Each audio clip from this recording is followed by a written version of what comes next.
Mariyappan audio நாவல்கள் channel உங்களை அன்புடன் வரவேற்கிறது.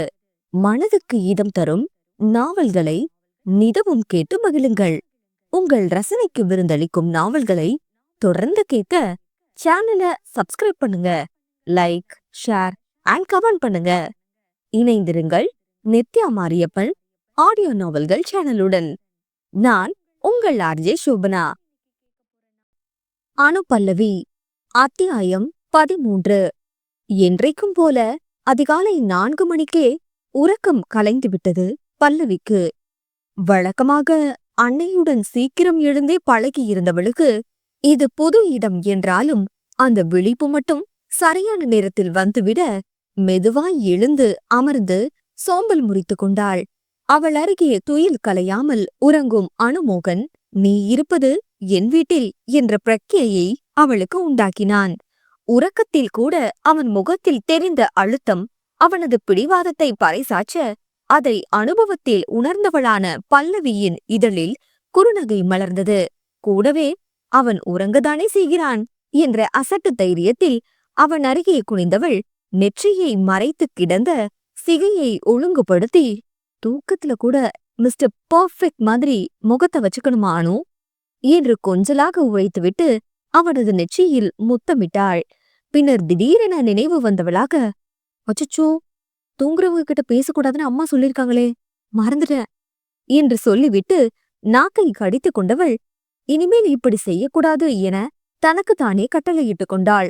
தனது உடைமைகளை அடுக்கி வைத்திருந்த வார்ட்ரோபை நோக்கி சென்றவள் அதிலிருந்து ஆப்பிள் ரெட்டில் பாசிப்பயிறு வண்ணத்தில் பார்டர் வைத்த கிரீப் சாரியையும் டவலையும் எடுத்துக்கொண்டு குளியலறைக்குள் நுழைந்தாள்.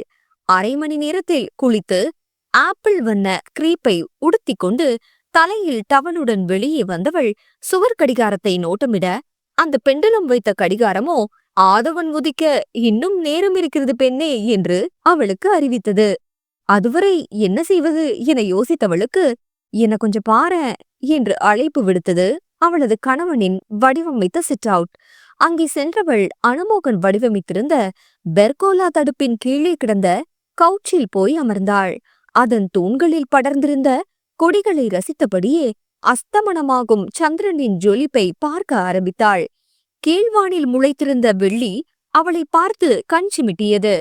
இந்நேரத்தில் இளஞ்சியில் இருந்திருந்தால் நாம் என்ன செய்திருப்போம் என்று எண்ணியவளாக கூந்தலை நீவிக்கொண்டிருந்தாள். அதிகாலை குளிர்காற்றில் கண்கள் அவளை அறியாது சொக்க ஆரம்பித்தது. மெதுவாய் கண்ணயர்ந்தவளுக்கு நேரம் போனதே தெரியவில்லை. திடீரென தோளின் மீது கரம் ஒன்று விழ திடுக்கிட்டு விழித்தாள் பல்லவி. அவள் எதிரே சிரிப்புடன் நின்று கொண்டிருந்தான் அனுமோகன். தூங்குறதுக்காகவா ஏர்லி மார்னிங்கே எந்திரிச்சு குளிச்சு நியூ சாரி கட்டின என கேலியாக கேட்டபடி கவுச்சில் அவள் அருகே கிடந்த காலி இடத்தில் அமர்ந்தான் அவன். அவளது தோளை வளைத்து அணைத்தவன் முகத்தின் அருகே குனிந்தவன் அவள் விழி அகல விழிப்பதைக் கண்டதும், எதுக்கு உன்னோட கண் இப்படி விரியுது என்று கேட்கவும் பல்லவியின் விழிகள் அவளது தோளில் படிந்திருந்த அவனது கரங்களை பார்த்துவிட்டு மீண்டது. அனுமோகன் அவளின் பார்வை போன திக்கை பார்த்து புருவம் உயர்த்தி, என்ன லுக்கு, யூ ஆர் மை வைஃப் நவுமா, ஒருவேளை உனக்கது மறந்து போயிடுச்சோ என்று வினவ, இல்லை என்று மறுத்தாள் அவள். பின்னென்ன மேடம் என்று கொஞ்சலாக பேசியபடி அவளை தனது கரங்களில் அள்ளிக்கொண்டு எழுந்தான் அவன். பல்லவி விதிர்விதிர்த்து போய் மீண்டும் விழித்தபடி, என்ன பண்றீங்க அனோ என திமிரி இறங்க முயல அவனோ முன்னிலும் இறுக்கமாக அணைத்தான்.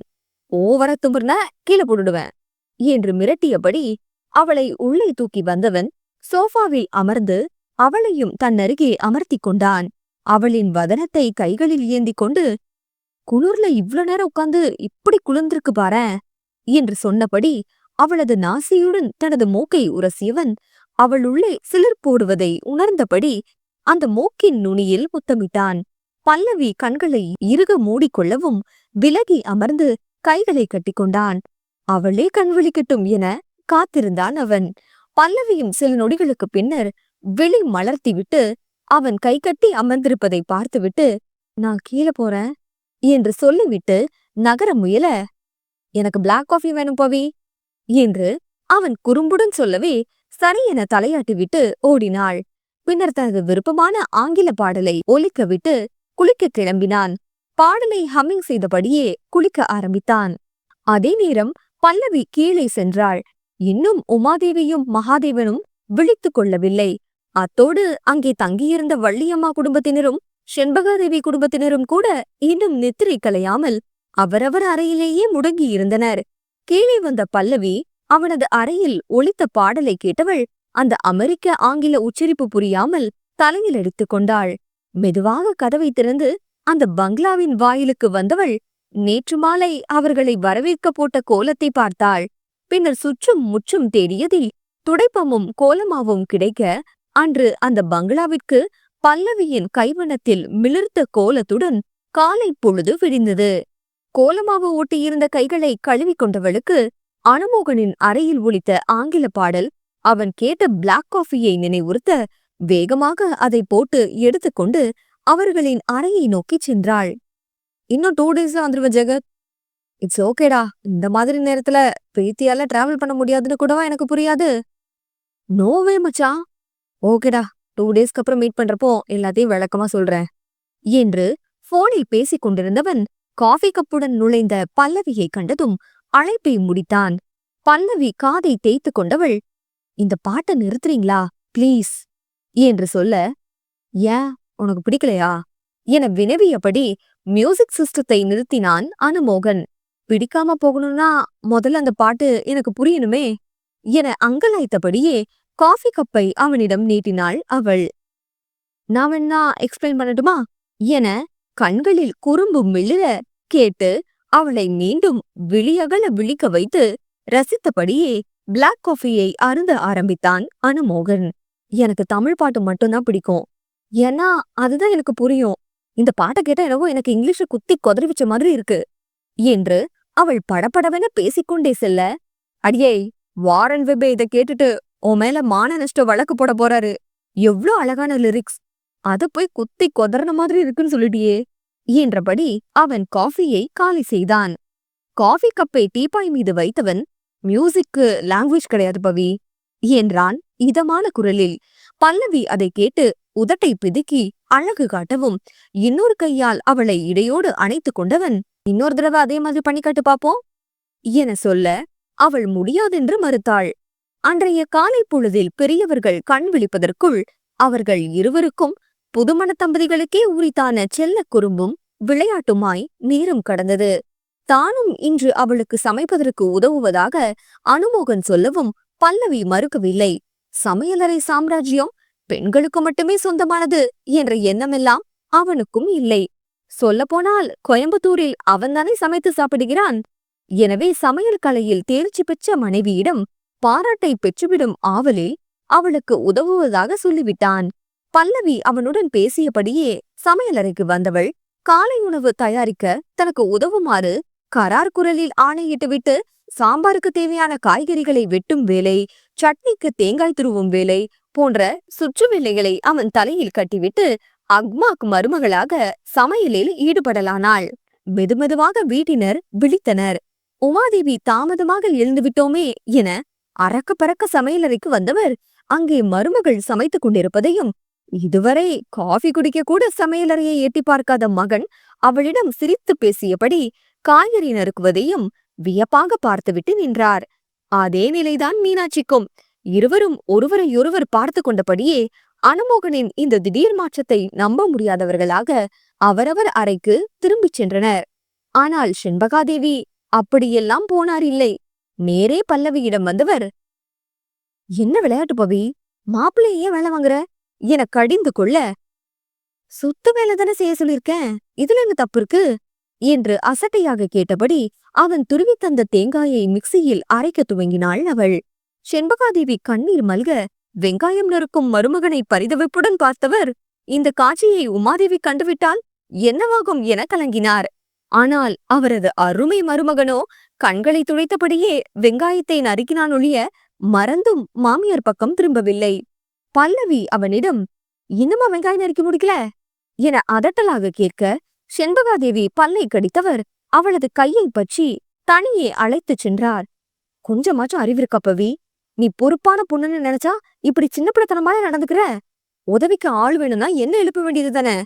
அவர் பேசும்போதே வேலைக்கார பெண்மணி வந்துவிட, பல்லவி தாயாரை விடுத்து அவரிடம் நெடுநாள் பழகியவளைப் போல தங்களது அறையில் கிடக்கும் துணிகளையும் துவைத்து விடுமாறு கட்டளையிட்டு விட்டு வந்தாள். என்னமோ சொல்லிட்டு இருந்தியம்மா, கண்டினியூ பண்ணு என்றவளை முறைத்தார் செண்பகாதேவி. மா, ஏம்மா முறைக்கிற? நான் உனக்கு கேக்கவா?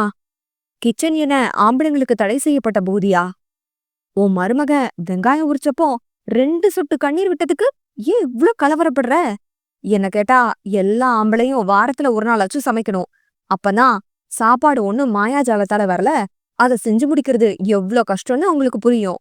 அப்பதான் நாள பின்ன உப்பு கூடி போச்சு, காரம் குறைஞ்சு போச்சுன்னு கம்ப்ளைண்ட் பண்றதுக்கு முன்னாடி 2 நிமிஷம் யோசிப்பாங்க என்று சொல்லிவிட்டு மீண்டும் சமையலை கவனிக்கச் சென்று விட்டாள்.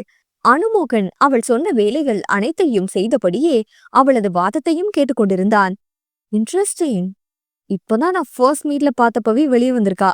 இனிமே லைஃப்ல எந்த ப்ராப்ளமும் இல்ல என சொல்லி சிரித்துக் கொண்டான். அவன் சொன்னதற்கெல்லாம் தலையாட்டும் பல்லவி அவனுக்கு வேண்டாம். அவனுடன் வாதம் செய்யும் பவியே அவனது மனதை வென்றவள். அவளுடன் தான் அவன் வாழ விரும்பினான். இன்று மாமியாரிடம் பல்லவி செய்த வாதத்திற்கு பின்னர் தனது வாழ்வில் சுவாரஸ்யத்துக்கு பஞ்சமில்லை என்று எண்ணிக்கொண்டான் அனுமோகன். இருவருமாக சேர்ந்து காலை உணவை செய்து முடிக்கவும், பெரியவர்கள் அனைவரும் குளித்து முடித்து வரவும் சரியாக இருந்தது. பல்லவி பரிமாற சாப்பிட்டவர்கள் அவள் கைமணத்தை புகழ, அனுமோகனோ இந்த பாராட்டுல 50% ஷேர் எனக்கு வரணும் என்று அமர்த்தலாக கூறினான். மாமா வெங்காயம் உரிச்சு கொடுத்ததுக்கெல்லாம் 50% ஷேர் ரொம்ப ஓவர் என கலாய்த்தான் பார்த்திபன். டேய், நான் வெஜிடபிள் கட் பண்ணிருக்கேன்டா, அதோட தேங்காய் துருவிருக்கேன்.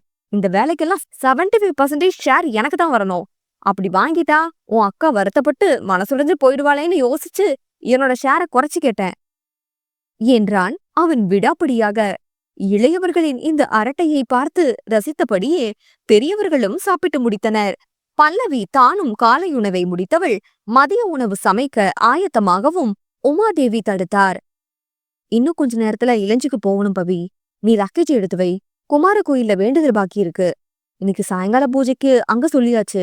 அது போக உனக்கும் அணுவுக்கும் மறுவீட்டு சம்பிரதாயம் பண்ணணும்னு மதனி ஆசைப்படுறாங்க என்று சொல்லவும் பல்லவி சரி என தலையசைத்து விட்டு கிளம்ப ஆயத்தமானாள்.